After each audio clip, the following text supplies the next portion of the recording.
What's going on, everyone? It's your boy Savvy, and welcome back to the Savvy Show. And in today's episode, we got a highly requested SCP, man. So far, all the clown SCPs that I covered had something to do with this SCP right in front of us, guys. This is SCP Herman Fuller's Circus of the Disquieting. So, if you guys are familiar with all the other SCPs I covered that had stuff to do with clowns, like Motor Mouth and the other Too Clowny Clown, whatever that SCP name was, it had something to do with this SCP, or I should say this group, because this is technically not like an SCP in its own right, because it's basically like a circus full of just random SCP anomaly stuff. So yeah, we'll see what this is all about completely, and not just pieces of it and other animations. So yeah, hopefully you guys are all excited for this reaction. If you guys are, and you were one of the few that wanted this really bad, and you enjoyed the reaction, please remember to smash that button for me, guys. And if you do enjoy just off rip, smash it as well too. And also remember, smash that sub button and hit that bell so you can stay plugged for each and every upload, because like always, this is the best place to be to get your fix of SCP heat. And with that being said, there's nothing left to be said. Let's get this show started. Alrighty, SCP Herman Fuller's Circus of the Disquieting. Let's go. Roll up, come one and all. The circus is in town, and not just any circus. The greatest show in all the multiverse. Don't really? pay attention to the fact that the tents weren't here yesterday, or that you don't remember hearing anything about it before. The voice actor sounds different. That's just the circus magic at work. And there's no circus more magical or more mysterious than Herman Fuller's Circus of the Disquieting. It's a show so marvelous that even the SCP Foundation wants to get in on the act. So come watch the show, come feel the magic. After all, what do you have to lose? The story of this humbling traveling show begins in 1893 with the founder Herman S. Fuller. He was born into a wealthy family, and at the age of 21, he was invited by his uncle to Chicago to see the buildings his company had constructed for the World's Fair. He got scratches on He his was face. dazzled by the sights he saw in the Windy City, and from then on he dedicated his life to finding a way to bring that same awe to people across America, and eventually, the world. After receiving a small loan from his uncle, Herman Fuller set about building the miraculous circus you see before you today. He knew he had to get a leg up over his competitors. After all, the 1890s were a golden age for traveling shows in America. So Herman devoted his time to research, trying to find acts and oddities that were truly out of this world. He learned the way between the library, stole books from the Wanderer's Library, and with them studied alchemy, transmutation, sarcasm, and other supernatural disciplines. He created these SCPs? That real magic and touch of the macabre would be what made Herman Fuller's Circus of the Disquieting so special, and would ultimately give it its longevity. Herman Fuller's first anomalous acquisition was a genuine Fiji mermaid. Okay. Like the one that famed showman P.T. Barnum kept on display around the same time period. Unlike Barnum's, however, Fuller's mermaid had been brought to life. The crowds loved it, but like all attractions, pretty soon crowds grew bored of it and hungered for the next strange sight. So Fuller went about acquiring more curiosities. His next important acquisition was the man with the upside-down face. Acquiring? So when he says acquiring, it means he's conjuring these SCPs into existence. That's why he's using all these magic stuff. I'm assuming that's why it has its longevity. Or Manny, for short. He serves as second in command to the ringmaster, and manages things behind the scenes, including the acquisition of new talent. Many other anomalous beings and items were purchased for the circus by Fuller through the auction company known as Marshall, Carter & Dark. Another group of the SCP Foundation makes a habit of keeping tabs on. Another thing that sets this circus apart from any others is the clowns, because they aren't like any you've seen before. Though Herman Fuller's Circus of the Disquieting employs professional clowns, the vast majority of the clown troupe are non-human descendants of an extra-dimensional race of magical shapeshifters. Nobody really knows why they decided to come to our reality and help Herman Fuller set up his circus, but the leading theory is simply that they were bored. These original clowns are the progenitors of the turn clowns and the bread clowns. Turn clowns being humans who underwent a clown transformation procedure. Okay, so that makes sense. No wonder it didn't make sense. So they're like higher up than the other clowns that we saw thus far in other SCP animations that are affiliated with this group. of Circus of the Disquieting. They're descendants, so it seems, and there's two different branches: the breeders, the bread clowns, and like the regular ones. And the bread clowns being artificially grown children produced by the other two types. Earlier in the circus's history, before we knew what we know today about genetics, that is so much more barbaric methods were used to create new clowns. Young human subjects would be subjected to beatings and painful transfigurations at the hands of the circus's child breaker. These days, however, the circus no longer employs a child breaker.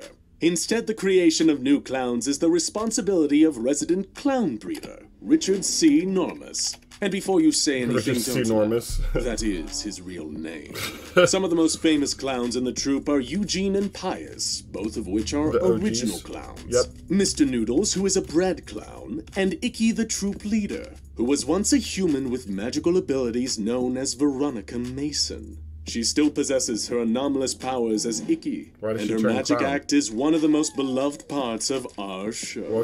After the sudden disappearance of Herman Fuller, Icky inherited his position as ringmaster, and has been doing a spectacular job ever since. Sudden disappearance? That was a similar getup and everything. What happened? Yo, something bad happened. Not every attempt to create new clowns has been successful as Icky and Mr. Noodles, though.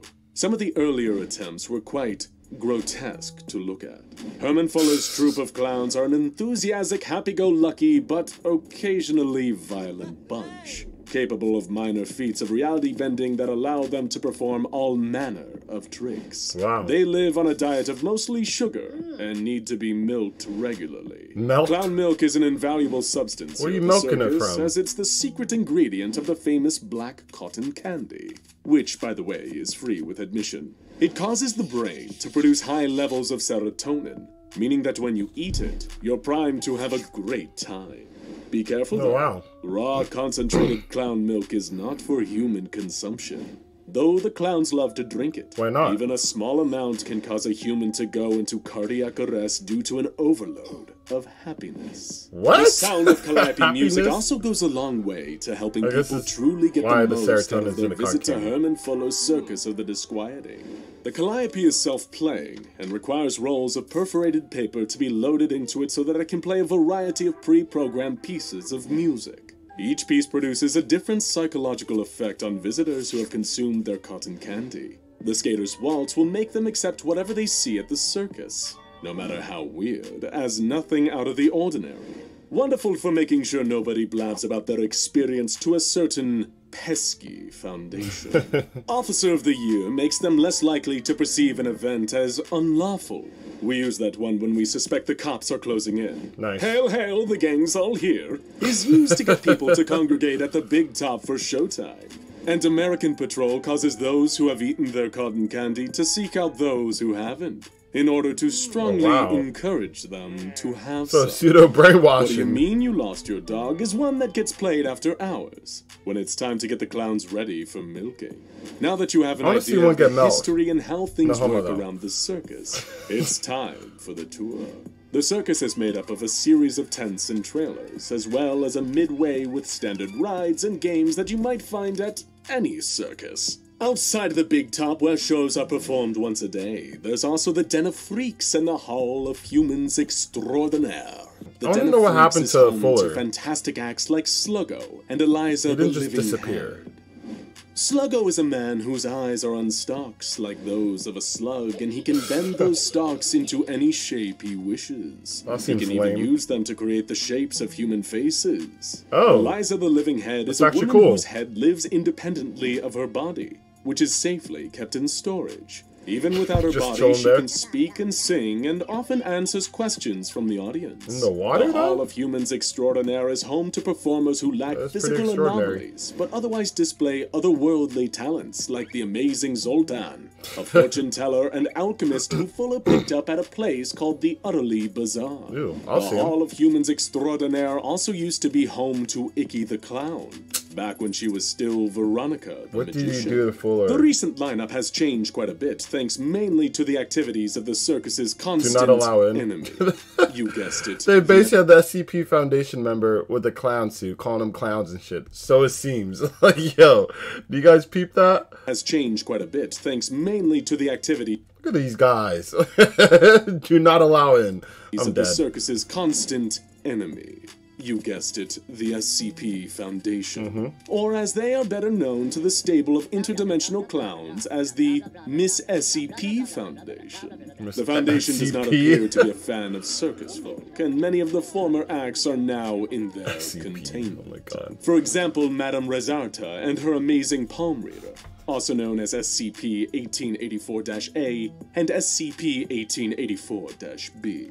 Madame Rezarta was a blind Albanian woman in her 60s who was born without hands. Oh, wow. She shared a psychic link with a creature named Luana, who was a large, shapeless entity made up of 932 Oh my hands. God. 929 of these hands appear to be those of an She'll old never need a woman hand again. and share Madame Rezarta's DNA, but the remaining corny. 3 hands seem to be from a male Caucasian adolescent, an adult Hispanic female, and a Bengal tiger. Through her psychic link, Luana acted as Madame What Rezarta's is eyes, random tiger hand? feeling its surroundings to provide her with a mental map. Fuller attempted to buy the two of them when they were 8 years old, but when their parents refused, he sent Manny to whisk them away under the cover of darkness. Damn, at least you tried it the right way the first time around. Madame Rezarta's act involved sending Luana to feel the faces of audience members, and then trying to describe their appearance based on what Luana felt. The act was a hit, but That's kinda Madame cool. Rezarta claimed to have been horribly abused during her time with Herman Fuller. The has two a of lot them of scratches and escaped shit. while on tour and were picked up by old SCP while trying to rent a hotel room in the UAE. Then there's Virtuoso, also known as SCP-1860. Virtuoso was once a book of sheet music that was transfigured by Herman Fuller into one of the circus's original acts. It's a tall, thin humanoid being encased in a densely woven like paper-based Shy Guy. material that stretches like nylon or spandex. It constantly drips black ink which it has a telekinetic control over. It uses the ink Is that to the create the cotton candy? shapes of musical notes, which float around it while it sings. What? Virtuoso can sing in multiple voices at once across different vocal ranges, and constantly performs arias and show tunes for whoever is listening. It was recovered from underneath a burnt-down shack at a fairground where the circus had been set up earlier. Is he In still containment, singing? Virtuoso still sings, but translations from Italian reveal that the lyrics of the arias it's singing have been changed to reflect its own situation. Some of these translated lyrics include, One day I'll tell you "One of my day I'll creation." tell you of my creation and life within the circus, born from the ringmaster, his breed." Another act the circus dearly misses is Motormouth, also known as We've SCP-2019. seen him. He was one of the rare human clowns born in New York City in the late 70s. From birth, he displayed a supernatural level of flexibility in his lower jaw. And as he grew older, he discovered that he could swallow large objects and store them in a kind of pocket dimension until he needed them again. Unlike Madame Rezarta, he went with Manny willingly, as even at 8 years old, he knew that his alcoholic mother didn't care if he lived or died.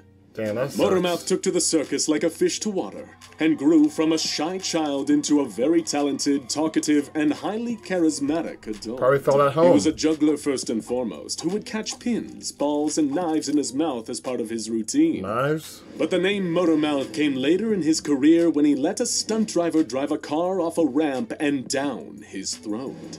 However, as great an act he was, a conflict arose between him and Manny over Manny's questionable methods of sourcing new acts. Manny found out that Motormouth had been helping some of the anomalous kids that Manny brought in to get back to their families. Dang. And as punishment for his insubordination, he was locked in a box and left behind at the end of a Japanese tour. The box was Goddamn. marked for Essie, because Manny thought being put in containment was the best punishment he could think of.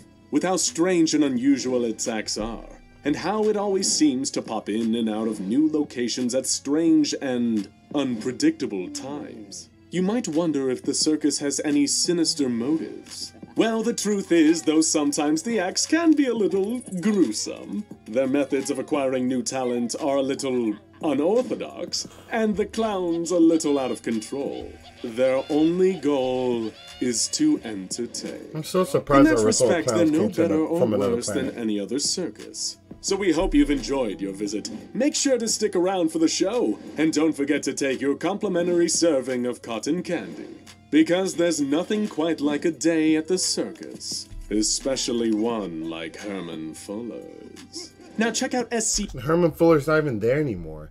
I low-key want to know what happened to him, because I don't believe he just upped and disappeared. I feel like something happened to him, like, you know, someone probably killed him. Maybe it was Veronica and took over lead of the circus. I don't know why, but that part's interesting. But with that being said, if you guys did enjoy this, please feel free to smash that like button for me. And also let me know in the comment section below what you thought about this group. I shouldn't say SCP. This is a whole group of SCPs in a circus. So yeah, let me know what you thought about it. And also remember, hit that bell and stay plugged for each and every upload.